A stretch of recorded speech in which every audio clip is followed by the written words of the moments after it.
2021년 11월 28일 대림절 첫 번째 주일 예배를 시작하겠습니다. 사랑과 은혜가 풍성하신 아버지 하나님, 우리는 기다림의 촛불을 하나 밝혔습니다. 그리고 주님의 다시 오심을 기다리는 대림절 첫 번째 주일을 맞이합니다. 우리에게 기다림의 기쁨과 은혜를 주시니 감사합니다. 기다림의 절기 대림절을 맞이하여 사랑의 주님께서 이 세상의 완성을 위하여 오시는 그날을 기쁨과 소망으로 준비하는 참 성도가 되게 하옵소서. 오늘 우리의 예배를 통해 대림의 소망이 더욱 분명해지길 소망하며 다시 오실 예수 그리스도의 이름으로 기원하옵나이다. 아멘. 사도신경으로 우리의 신앙을 고백하겠습니다.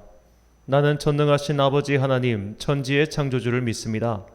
나는 그의 유일하신 아들 우리 주 예수 그리스도를 믿습니다.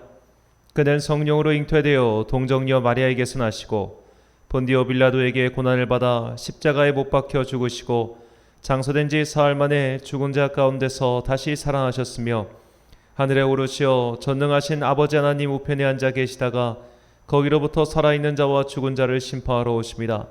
나는 성령을 믿으며 거룩한 공교회와 성도의 교제와 죄를 용서받는 것과 몸의 부활과 영생을 믿습니다. 아멘. 찬송가 32장입니다.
한 주간 동안 하나님과 나만 아는 죄를 고백하며 침묵으로 참회의 기도를 드리겠습니다.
다 함께 공동 기도를 드리겠습니다.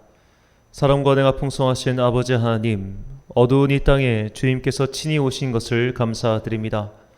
주님의 크신 사랑이 온 땅에 알려지게 하옵소서. 주님의 오심이 병든 자와 외롭고 쓸쓸한 이들에게 기쁨의 소식이 되게 하시며 새 소망 가운데 살아가는 계기가 되게 하옵소서. 다시 오실 것을 약속하신 주님, 아직 주 앞에 설 수 없는 가증한 죄인의 모습임을 고백합니다. 이 시간 주님의 은혜로 깨끗하여져서 순결한 마음을 선물로 주옵소서. 아름다운 찬송을 부르며 왕이신 그리스도를 맞이하길 원합니다. 주님의 은혜가 아니고는 죄사함을 얻지 못하오니 이 시간 고백하는 심령들의 죄악을 용서하여 주시고 주님의 사랑의 손으로 우리를 믿음의 반석 위에 붙들어 주옵소서. 인류의 소망이 되시는 주님, 우리에게 힘겨운 일들이 많이 있으나 믿음의 인내로 이기게 하시고 주님의 능력으로 악과 싸워 승리하게 하옵소서. 무슨 일이든지 주님 안에서 주저함이 없게 하시고 우리의 소망이신 예수님을 바라보며 두려움 없이 세상의 악과 맞서게 하옵소서. 날마다 우리에게 주신 소명을 되새기며 믿음의 길을 흔들리지 않고 걸어가게 하옵소서. 말씀의 지혜를 주셔서 이 세상을 살아가는 동안 악한 길로 빠지지 않도록 지켜주옵소서.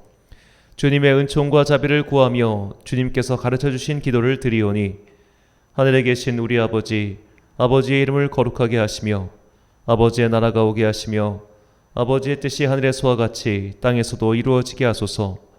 오늘 우리에게 일용할 양식을 주시고 우리가 우리에게 잘못한 사람을 용서하여 준 것 같이 우리 죄를 용서하여 주시고 우리를 시험에 빠지지 않게 하시고 악에서 구하소서.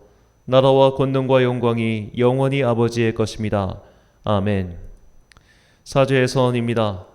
나 곧 내 영혼은 여호와를 기다리며 나는 주의 말씀을 바라는도다. 파수꾼이 아침을 기다림보다 내 영혼이 주를 더 기다리나니 참으로 파수꾼이 아침을 기다림보다 더하도다. 아멘. 주님의 다시 오심을 기다리는 대림절은 기쁨의 절기입니다. 주님은 이 세상을 심판하기 위해서 오시는 것이 아니라 이 세상을 완성하기 위해서 오시는 것입니다. 이미 온 하나님의 나라가 완성되는 때가 바로 주님께서 다시 오시는 때입니다. 주님을 믿는 사람, 주님의 자녀가 된 사람은 이미 심판을 비껴갔습니다. 심판을 두려워하지 말고 그 완성의 때를 기쁨과 소망으로 기다리는 하늘의 자녀가 되시길 축원합니다. 교독문 115번 대림절 첫 번째 교독문 함께 교독하시겠습니다.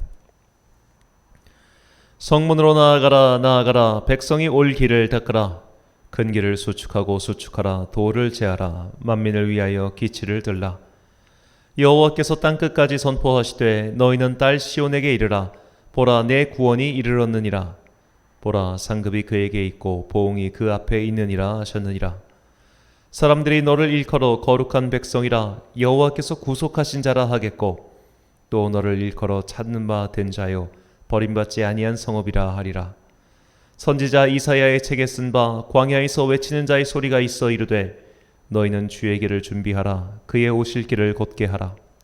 모든 골짜기가 메워지고 모든 산과 작은 산이 낮아지고 굽은 것이 곧아지고 험한 길이 평탄하여질 것이요 모든 육체가 하나님의 구원하심을 볼리라 함과 같으니라. 아멘. 찬송가 542장입니다.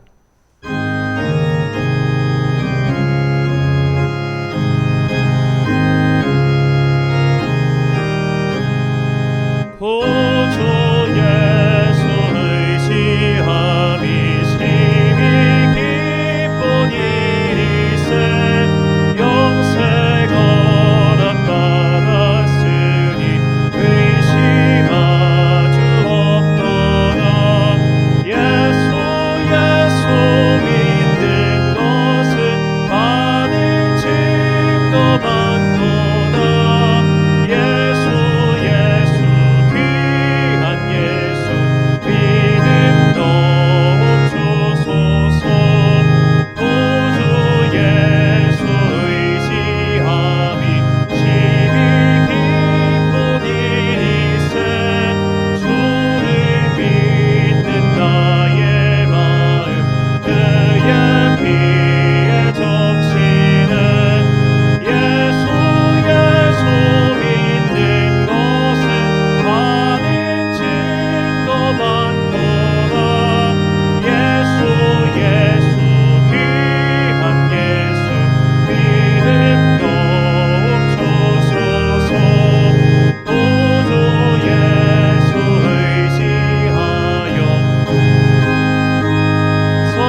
지난주 봉헌하신 분들입니다. 김정학 집사님 가정에서 주정원금 드리셨습니다. 11조원금 송 집사님 가정에서 그리고 홍 권사님 드리셨고요.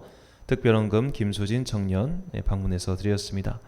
추수감사원금 남분호 권사님, 또 이제 김 집사님, 이선민 집사님 가정, 그리고 또 송 집사님 가정, 또 김정학 집사님 가정에서 각각 드리셨습니다. 귀한 예물에 감사드립니다. 오늘 오후에 천안 아산노회 주간 교회 설립 감사 예배가 있습니다. 화환을 보내주셨는데요. 거룩한 빛 광성교회, 천안중앙교회, 천안서북교회, 열매맺는 교회, 금곡교회, 온양제일교회, 생명샘 동천교회에서 화환을 보내주셨고, 거룩한 빛 광성교회 국내 선교부와 실옥교회, 양무리교회, 부성교회, 주흥교회, 그리고 천안 아산노회 오시차로에서 헌금을 보내주셨습니다. 이렇게 또 많은 분들이 화환을 보내주셔서 참 저 뜻하지 않게 너무 감사한 마음이 있습니다. 오늘 오후 2시에 이렇게 노회에서 주관하는 예식이 있는데 그 예식도 잘 마칠 수 있도록 함께 기도해 주십시오. 드린 예물 위하여 봉헌 및 목회기도 드리도록 하겠습니다.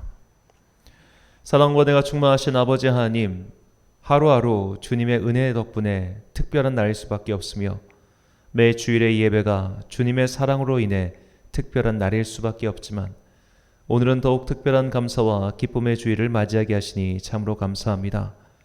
교회의 달력으로 한 해의 시작인 대림절 첫 번째 주일입니다. 우리 교회가 주님의 은혜 가운데 세워져서 맞이하는 두 번째 대림절이며 오늘은 특별히 천안 아산노회의 회원교회가 된 것을 감사하며 예배드리는 날입니다. 오랜 시간 숙제와 같았던 문제를 이렇게 수월하게 해결해 주시니 참 감사합니다. 그동안 너무나 수고한 모든 성도들과 기도의 동역자들에게 동일한 기쁨과 은혜를 내려 주옵소서. 그들은 오직 주님만 바라보는 신실한 성도들입니다. 이들의 예물을 받으시고 하늘의 신령한 것과 땅의 풍성한 것들로 그 인생을 풍성히 채워 주옵소서. 특별히 일면식도 없는 교회에게 큰 사랑을 전해준 여러 지역교회에게 은혜를 내려주시길 소망합니다. 이 교회 중에는 큰 교회도 있고 우리와 같은 작은 교회도 있습니다. 적어도 저희와는 일면식도 없는 교회가 대부분입니다. 그럼에도 그저 이 지상에 한 교회가 세워졌다는 것만으로도 격려해 주고 싶어서 귀한 예물을 바친 교회들에게 하나님 나라를 확장시키는 도구로서 사용되는 은혜가 있게 하옵소서. 오늘 오후에 있을 예배를 위해 먼 길을 오는 거룩한 빛 광성교회의 성도들에게 은혜를 내려 주옵소서. 수년 전에 나눴던 그 작은 교제를 잊지 않고 변함없는 사랑과 응원을 해주는 귀한 성도들입니다. 거룩한 빛 광성교회와 곽승현 위임 목사에게 복과 지혜를 주셔서 이 어두운 세상 가운데 거룩한 등대의 사명을 감당하는 교회가 되게 하옵소서. 우리 교회 동안 받은 사랑을 잘 갈무리하여 언젠가 우리보다 더 미약한 곳을 섬기는 주님의 도구가 되길 간절히 소망합니다. 이제 주님의 다시 오심을 기다리는 대림절 첫 번째 주일에 주님의 말씀을 듣습니다. 이 말씀을 통해 주님을 기다리는 기쁨과 소망이 더욱 분명해지길 소망하오며 예수님의 이름으로 기도드립니다. 아멘.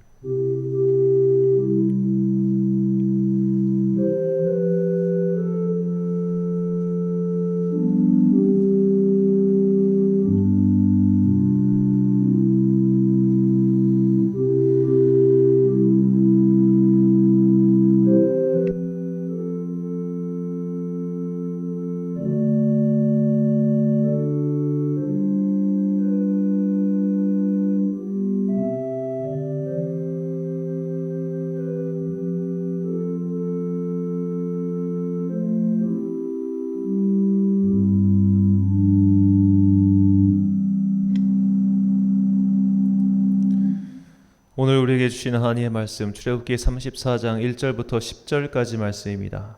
출애굽기 34장 1절부터 10절까지의 말씀. 이제 봉독하겠습니다. 하나님의 말씀을 경청하십시오. 여호와께서 모세에게 이르시되 너는 돌판 둘을 처음 것과 같이 다듬어 만들라. 내가 깨뜨린 처음 판에 있던 말을 내가 그 판에 쓰리니 아침까지 준비하고 아침에 시내산에 올라와 산 꼭대기에서 내게 보이되 아무도 너와 함께 오르지 말며 온 산에 아무도 나타나지 못하게 하고 양과 소도 산 앞에서 먹지 못하게 하라. 모세가 돌판 둘을 처음 것과 같이 깎아 만들고 아침에 일찍 일어나 그 두 돌판을 손에 들고 여호와의 명령대로 시내산에 올라가니 여호와께서 구름 가운데 강림하사 그와 함께 거기 서서 여호와의 이름을 선포하실세. 여호와께서 그의 앞으로 지나시며 선포하시되 여호와라 여호와라 자비롭고 은혜롭고 노하기를 더디하고 인자와 진실이 많은 하나님이라. 인자를 천대까지 베풀며 악과 과실과 죄를 용서하리라. 그러나 벌을 면제하지는 아니하시고 아버지의 악행을 자손 3,4대까지 보응하리라. 모세가 급히 땅에 엎드려 경배하며 이르되 주여 내가 주께 은총을 입었거든 원하건대 주는 우리와 동행하옵소서. 이는 목이 뻣뻣한 백성이니이다. 우리의 악과 죄를 사하시고 우리를 주의 기업으로 삼으소서. 여호와께서 이르시되 보라 내가 언약을 세우나니 곧 내가 아직 온 땅 아무 국민에게도 행하지 아니한 이적을 너희 전체 백성 앞에 행할 것이라. 내가 머무는 나라 백성이 다 여호와의 행하심을 보리니 내가 너를 위하여 행할 일이 두려운 것임이니라. 아멘. 우리가 기다리는 것이란 제목으로 하나님의 말씀 선포하겠습니다. 지금 현재 우리나라는 다음 20대 대통령 선거를 위한 일정이 한창이죠. 내년 2월 13일에 후보자 등록을 하고 3월 4일과 5일에 사전 투표를, 그리고 3월 9일에 20대 대통령 투표를 시작합니다. 모든 정당은 이미 당을 대표하는 후보자를 선출하였고 그들은 각지를 다니며 유세를 하고 있죠. 자, 이런 선거 유세 과정에서 반드시 등장하는 것이 소위 후보자 검증입니다. 이 후보자가 어떤 사람인지, 과거에 무엇을 하였는지 사람들은 파헤치고 또 파헤칩니다. 후보뿐만 아니라 그의 가족들까지 모두 들춰내는 정말 혹독한 시간이죠. 이렇게까지 하면서 대통령을 하겠다는 사람들이 이해가 가지 않을 정도입니다. 사실 인권의 측면에서 볼 때 이것은 과해도 보통 과한 것이 아닙니다. 수십 년 전 일까지 파헤치고 사돈의 팔촌까지 조사하는 것이 과연 정상이라고 볼 수 있을까요? 하지만 대중들은 이런 검증을 과하다고 생각하지 않습니다. 일국의 대통령을 뽑고 그에게 5년간 국가의 운영을 맡기는 일은 한 국가와 공동체에 있어 가장 중요한 일이라고 해도 과언이 아니기 때문이죠. 자, 그렇다면 5년 동안 국가를 이끌 대통령도 이렇게 심도 있게 집요하게 조사하고 또 조사하면서 그에 대해 알고자 한다면 우리의 일생과 그 일생을 넘어 영원을 주관하시는 하나님에 대해서는 더욱더 집요하고 심도 있게 알아야 하지 않겠습니까? 예수님께서는 부활이 없다고 하는 사두개인들에게 다음과 같이 말씀하셨습니다. 마태복음 22장 29절 말씀입니다. 예수께서 대답하여 이르시되 너희가 성경도 하나님의 능력도 알지 못하는 고로 오해하였도다. 자, 구약 성경 중 모세 오경만 신뢰했던 사두개인들은 부활을 믿는 바리새인들을 비웃었습니다. 사두개인들은 현세주의자들이었고 내세에 대한 기대나 신뢰가 없었습니다.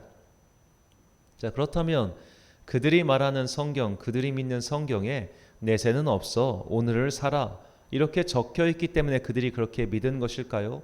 아닙니다. 자기가 믿는 바에 따라 자신의 신념을 강화시켜줄 말씀만 찾아가면서 믿었기 때문에 그들은 그런 세계관을 가진 것이죠. 자, 고래로부터 지금까지 하나님에 대해 오해하는 사람들이 있습니다. 그들은 성경 전체에 나온 하나님을 믿지 않고 자기들이 믿고 싶어하는 부분만 혹은 자신들의 경험 안에서 느낀 것들만 취하여 그 부분에 따라 하나님을 믿으려 하지요. 예를 들어 엄격하다 못해 폭력적인 아버지 밑에서 큰 사람은 하나님에 대한 이미지를 지독하게 가부장적이고 억압하는 분으로 인식합니다. 그래서 그런 분들은 하나님 아버지라는 표현을 너무나 거북해 하지요. 자신의 경험이 투영되어 하나님을 보기 때문입니다. 특히 이런 이미지, 즉 하나님은 벌을 내리시거나 우리에게 무관심하다는 그런 생각은 인생이 뜻대로 풀리지 않을 때 더욱 심해지죠. 하지만 하나님은 우리를 혼내시고 벌하시고 마침내 망하기를 바라시는 그런 분이 아니십니다. 우리는 성경에 나온 유명한 심판의 사건들 속에서 오히려 하나님의 자비와 사랑을 볼 수 있습니다. 자, 첫 번째로 우리가 볼 수 있는 사례는 바로 홍수 심판입니다. 성경에 나온 가장 유명한 이야기이기도 하고 또 영화나 만화로도 많이 제작되었죠.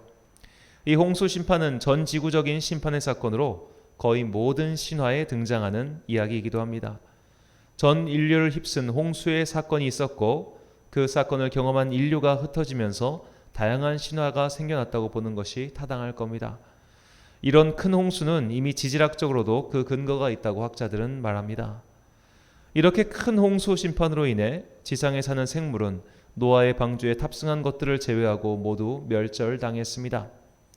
이것은 지상 세계의 관리 대행자인 인류가 그 역할을 하지 못했기 때문에 벌어진 일이었죠.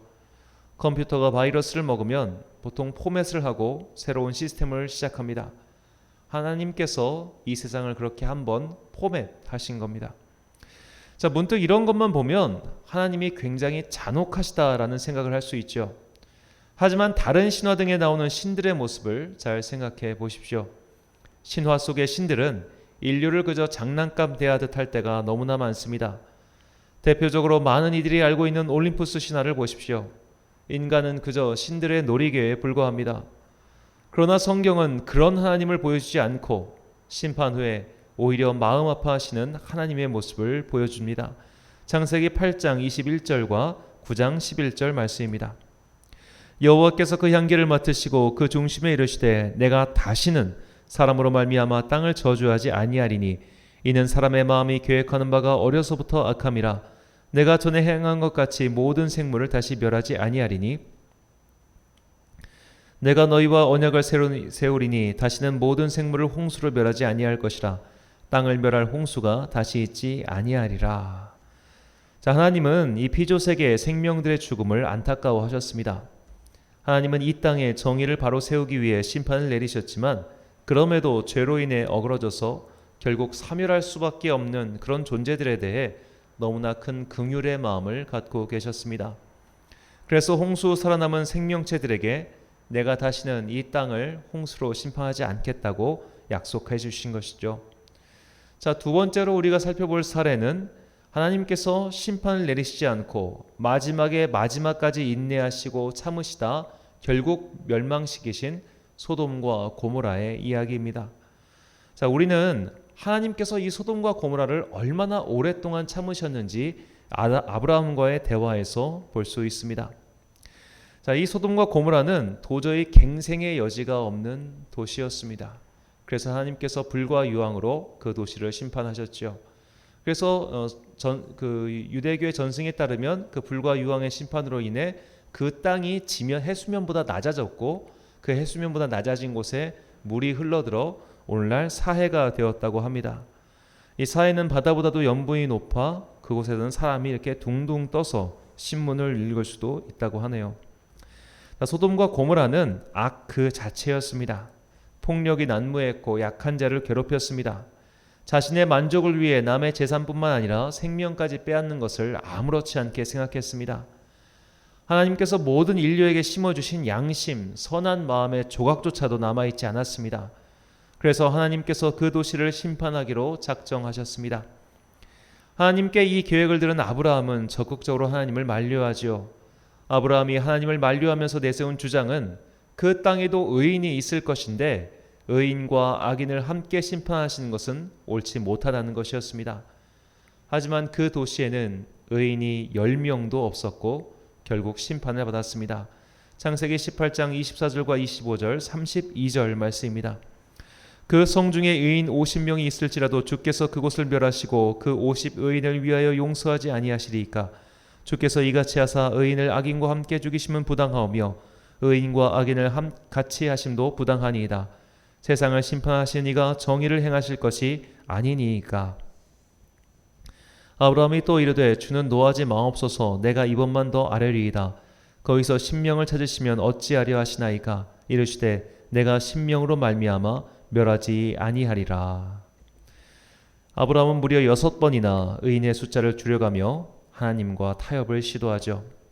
그러나 마지막으로 의인이 10명도 없다는 하나님의 말씀에 아브라함은 더 이상 말을 멈춥니다. 그 정도로 타락한 도시가 소돔과 고모라였습니다. 그 당시 인구를 정확히 알 수는 없지만 적어도 도시국가였고 그 왕을 세웠던 것으로 볼 때 최소한 1000단위의 인구는 갖고 있었으리라 볼 수 있습니다. 그렇다면 소돔과 고모라는 전체 인구의 1%도 의인이 없었다고 볼 수 있죠. 그런데 이것을 뒤집어 생각하면 하나님께서는 고작 1%도 안 되는 의인을 보시고 그 심판을 유보하시는 자비로운 하나님이시라고 할 수 있습니다. 이 사건을 우리 개인의 관점으로 돌려본다면 하나님께서는 우리 안에 있는 1%도 안 되는 그 선함을 보신다는 뜻이기도 하지요. 우리는 다른 이의 작은 악도 용서하지 못합니다. 더구나 세상에 큰 죄를 지은 사람은 더더욱 용서하지 못합니다. 얼마 전 돌아가신 한 정치인도 그렇습니다. 그는 큰 죄를 지었고 끝까지 그 죄를 공개적으로 사과하지 않았습니다. 아마 몇백 년 전이었다면 부관 참시, 시체라도 끌어내어 벌을 내려야 한다고 상소문이 빗발쳤을 겁니다. 그런데 하나님께서는 그런 큰 죄인도 죄를 뉘우치면 용서해 주십니다. 그에게 선함의 한 조각, 1%도 안 되는 그 선함을 보시고 죄를 용서해 주십니다. 우리는 심판이 아니라 그 심판을 내리시기 전까지 하나님께서 얼마나 고뇌하셨는지를 성경을 통해 볼 수 있지요. 세 번째로 심판주의에 감춰진 하나님의 사랑과 자비, 인내를 볼 수 있는 사건은 사사기의 사건입니다. 사사기는 반복해서 이스라엘의 타락과 심판, 그리고 하나님의 구원을 보여주고 있습니다. 구조는 똑같고 등장인물만 달라질 뿐이죠. 가나안 땅을 정복하고 그 땅을 차지한 이스라엘 민족은 여호수아가 죽은 후 다른 세대가 등장하였습니다. 그들은 하나님을 몰랐고 그래서 우상을 숭배하기 시작하죠. 하나님께서는 우상을 숭배하며 하나님의 약속을 저버린 그들을 이방 민족을 사용하셔서 심판하셨습니다. 그렇게 하나님의 심판이 닥치면 그들은 과거 그들의 조상들처럼 하나님께 부르짖으며 기도하며 회개하였습니다. 그러면 또 하나님께서는 당신의 종인 사사들을 보내셔서 그들을 구원해 주셨죠.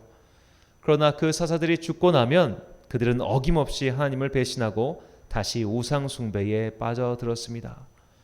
자, 이스라엘 민족이 이렇게 반복해서 우상 숭배에 빠진 이유는 단순합니다. 우상은 우리에게 요구하는 것이 없습니다. 우상의 논리는 그저 너희가 나에게 갖다 바치면 내가 너에게 복을 줄게, 딱 여기까지입니다. 우리에게 정결한 삶을 요구하지도 않고 거룩한 예배를 요구하지도 않습니다. 요구하는 게 없으니 얼마나 믿기 편하고 좋겠습니까? 그러니까 사람들이 자꾸만 우상 숭배에 빠져들었던 것이죠. 한마디로 투자 대비 효능이 좋다고 생각한 겁니다. 이렇게 반복적으로 배신하고 뒤통수를 치는 이스라엘 민족에게 이제 하나님도 그냥 내가 너희를 버려야겠다라는 마음이 드셨습니다. 나는 다시는 너희를 돕지 않겠다. 너희가 좋아하는 우상이나 섬기면서 살아라 라고 하시죠. 그러자 이스라엘 민족이 다시 회개하기 시작합니다. 잘못했다고 싹싹 빌기 시작하죠. 사사기 10장 15절과 16절 말씀입니다. 이스라엘 자손이 여호와께 여쭈되 우리가 범죄하였사오니 주께서 보시기에 좋은 대로 우리에게 행하시려니와 오직 주께 구하옵나니 오늘 우리를 건져내옵소서 하고 자기 가운데서 이방 신들을 제하여 버리고 여호와를 섬기매 여호와께서 이스라엘의 곤고로 말미암아 마음에 근심하시니라. 자, 하나님께서 이스라엘 민족 때문에 근심하십니다. 여기서 마음에 근심하다라고 번역한 히브리어는 카차르 네페쉬입니다. 카차르는 배다, 자르다라는 뜻이고 네페쉬는 생명, 영혼, 숨결 등의 뜻이죠. 하나님께서는 저 이스라엘의 행동을 보시며 그냥 머리를 쥐어싼 정도가 아니라 가슴이 베이는 듯한 아픔을 느끼셨습니다. 이스라엘 민족은 사실 저래도 쌌습니다. 광야 시절부터 시작하면 정말 수도 없이 하나님을 배신하였습니다.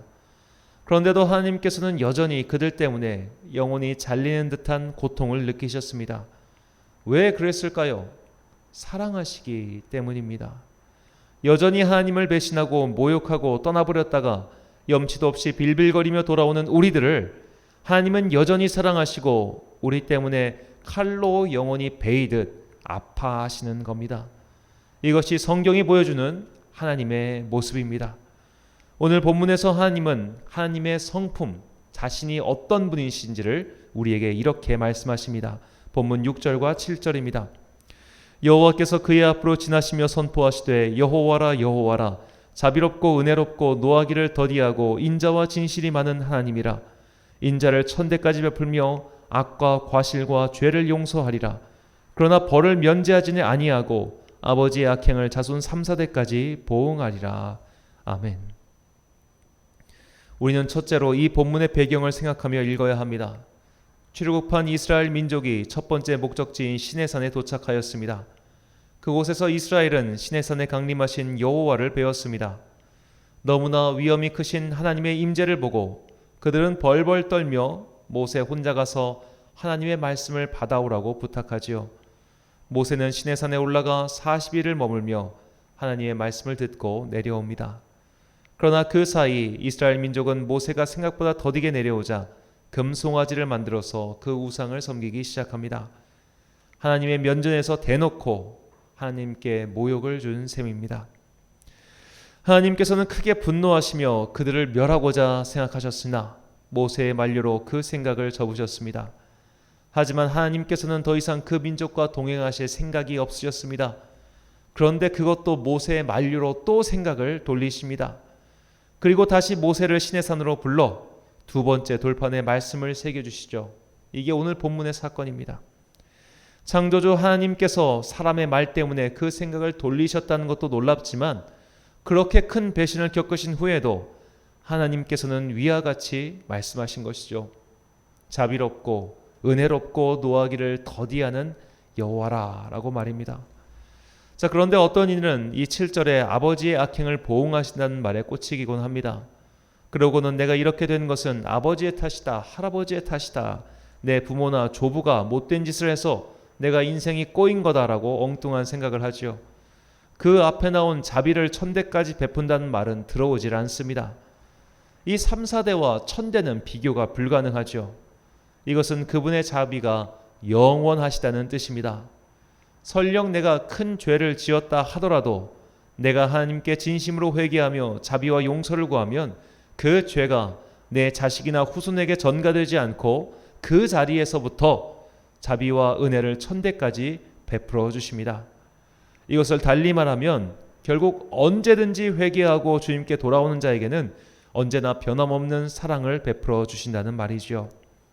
어떤 죄인이라도 결국에는 용서하시는 하나님의 모습을 우리는 므낫세의 경우를 통해 알 수 있습니다. 남유다의 14번째 왕이었던 므낫세는 가장 선한 왕 중 하나인 히스기야의 아들이었습니다.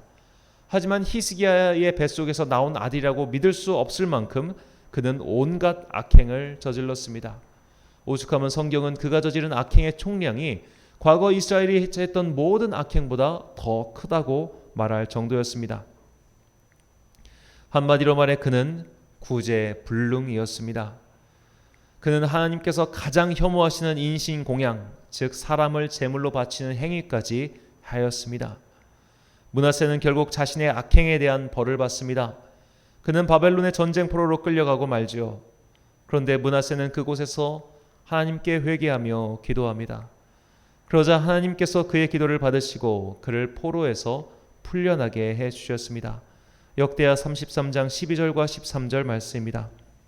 그가 환난을 당하여 그의 하나님 여호와께 간구하고 그의 조상들의 하나님 앞에 크게 겸손하여 기도하였으므로 하나님이 그의 기도를 받으시며 그의 간구를 들으시사 그가 예루살렘에 돌아와서 다시 왕위에 앉게 하심에 므낫세가 그제서야 여호와께서 하나님이신 줄을 알았더라. 아멘. 이처럼 성경은 하나님의 은혜와 자비를 계속해서 이야기하고 있습니다. 심판은 오히려 하나님의 인자하심을 보여주는 사건에 불과하지요. 이렇게 자비하신 하나님께서 모든 인간과 이 피조 세계를 사랑하셔서 그분의 아들을 보내셨으니 그분이 바로 예수 그리스도이십니다. 성경은 예수님의 오심을 이렇게 설명합니다. 우리가 반드시 외워야 하는 요한복음 3장 16절 말씀입니다. 하나님이 세상을 이처럼 사랑하사 독생자를 주셨으니 이는 그를 믿는 자마다 멸망하지 않고 영생을 얻게 하려 하심이라. 아멘.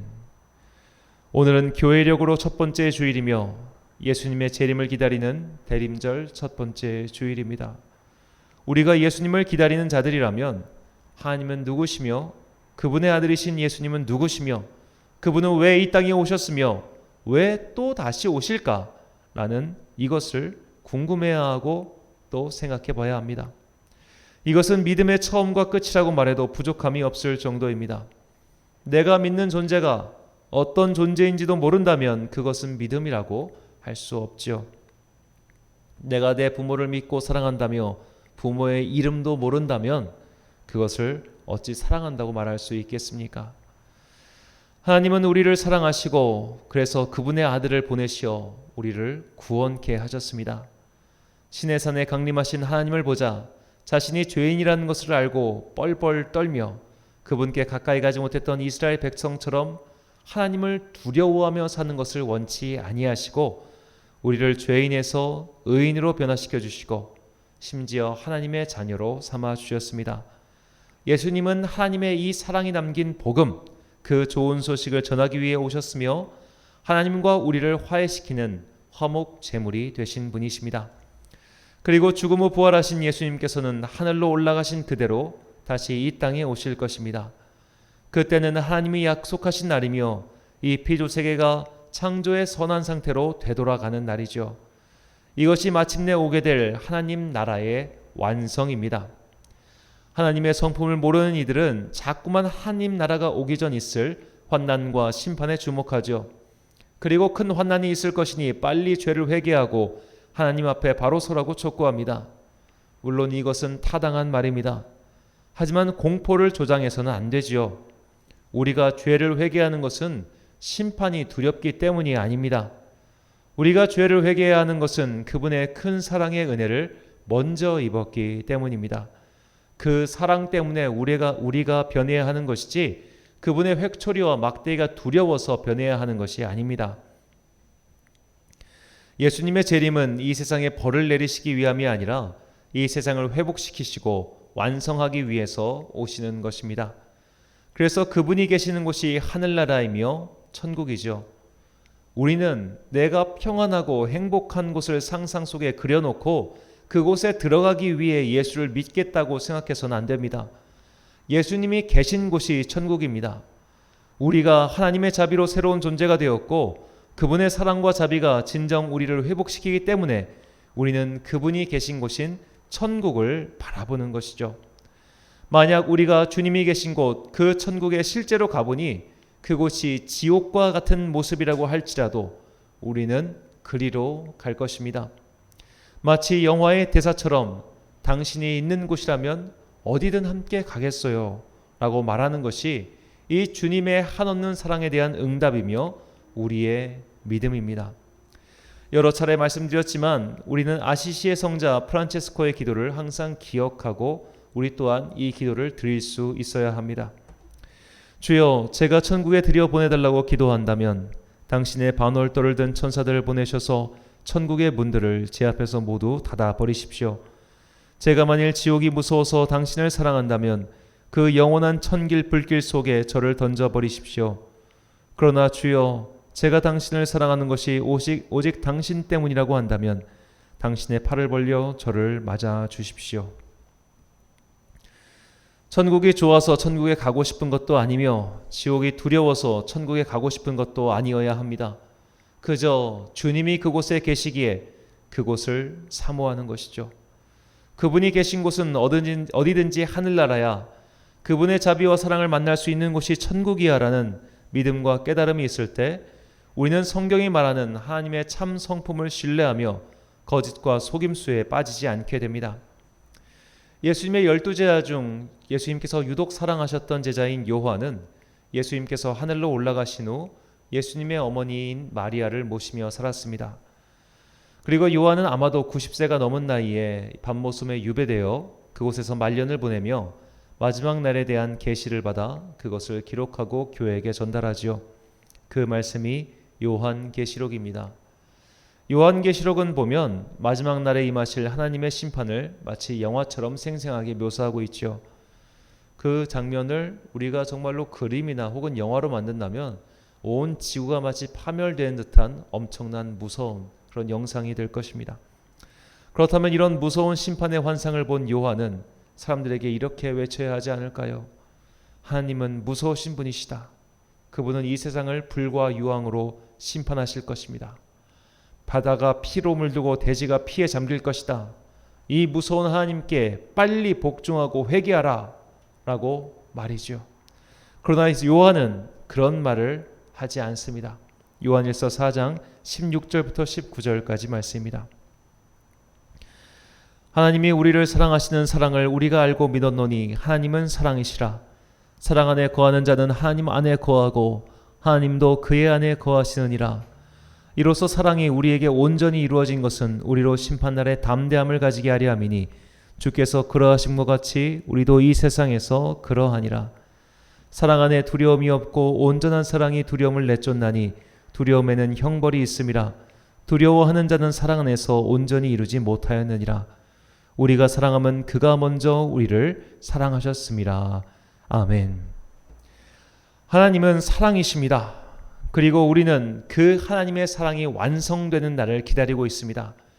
우리가 기다리는 것은 심판의 날, 하나님께서 우리에게 나타나셔서 우리를 벌하시고 멸망하시는 것을 기다리는 날이 아니라 하나님께서 마침내 오셔서 이 세상을 창조의 선한 상태로 회복시키시고 그 사랑의 완성을 이루시는 그 하나님 나라의 도래의 날을 꿈꾸며 기다리고 있습니다. 이것이 대림절 첫 번째 주일에 우리에게 주시는 주님의 메시지입니다. 사랑하는 천안 광성교회 성도 여러분, 그리고 이 예배를 함께 드리시는 귀한 주님의 자녀 여러분, 오늘은 주님의 다시 오심과 이 세상의 완성을 기다리는 대림절 첫 번째 주일입니다. 하나님에 대해 오해하기 시작하면 신앙생활이 꼬여버립니다. 하나님을 나의 선하신 아버지가 아니라 벌 주시고 심판하시는 재판관으로 인식해버리면 모든 일을 두려움에 떨며 살게 되지요. 마치 믿음으로 의롭게 된다는 진리를 깨닫기도 전에 마르틴 루터처럼 날마다 고해성사를 하며 발작적으로 죄와 심판의 공포에 빠져 살게 됩니다. 정상적인 인간 부모도 자식을 이렇게 공포로 키우지 않는데 하물며 하나님께서 우리를 그렇게 대하시겠습니까? 자비로우시고 은혜가 충만하신 하나님께서는 우리를 공포와 매로 훈육하지 않으시고 언제나 사랑으로 대하신다는 것을 결코 잊지 마십시오. 우리는 역사의 끝에 올 심판을 기다리는 자들이 아닙니다. 우리는 죄 많은 세상을 사랑과 은혜로 완성시키실 주님의 다시 오심을 기다리는 자들이죠. 사랑이신 하나님을 바르게 믿고 사랑으로 이 세상을 새롭게 하실 주님의 다시 오심을 기다리며 그 사랑으로 변화받아 새로운 삶을 살아가는 여러분과 제가 되시길 간절히 축원합니다. 기도하겠습니다.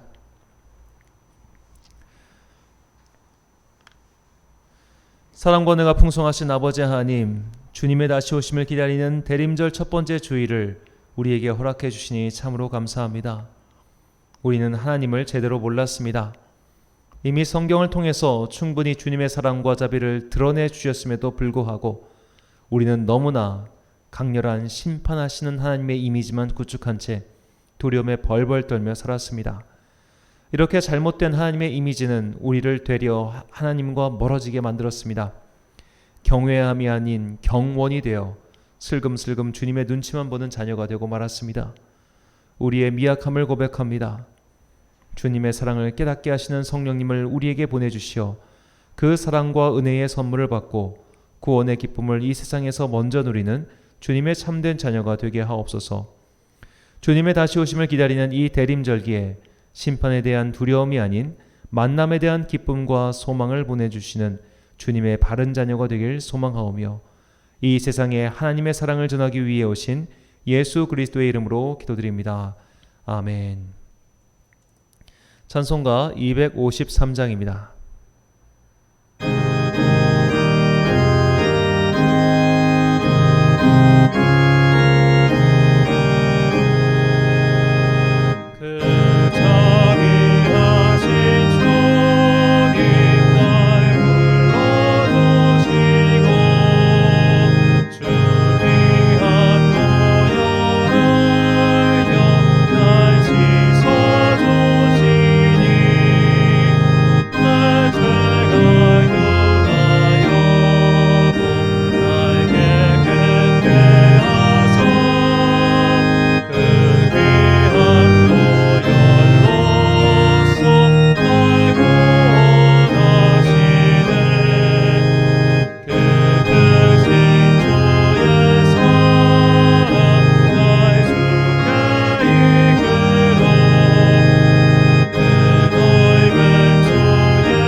파송의 말씀 선포하겠습니다. 주님의 다시 오심은 결코 심판과 멸망의 때가 아닙니다. 그것은 정화와 완성의 때이며 무엇보다 주님의 자녀가 우리에게는 기쁨의 날이죠. 하나님의 나라가 완전히 이 땅에 임하시는 그 완성의 날, 은혜와 회복의 날을 기다립시다. 왜곡된 하나님의 모습을 버리고 성경이 증거하는 하나님의 은혜를 기억하며 주님을 기다리는 날들을 기쁨과 소망으로 엮어가는 여러분과 제가 되시길 간절히 축원합니다. 축도로 예배를 마치겠습니다. 지금은 우리 주 예수 그리스도의 은혜와 하나님 아버지의 무한하신 사랑과 성령님의 교통하심이 더 이상 내 안에 있는 그 하나님에 대한 공포와 의심을 다 버리고 오직 사랑과 자비가 풍성하신 그분의 약속과 그분의 말씀과 그분의 사랑을 믿으며 오늘도 그 기쁨의 날, 그 완성의 날, 그 회복의 날을 온전히 기다리라 다짐하는 주님의 귀한 자녀들 머리 위에 지금부터 영원까지 함께 하시기를 간절히 축원하옵나이다. 아멘.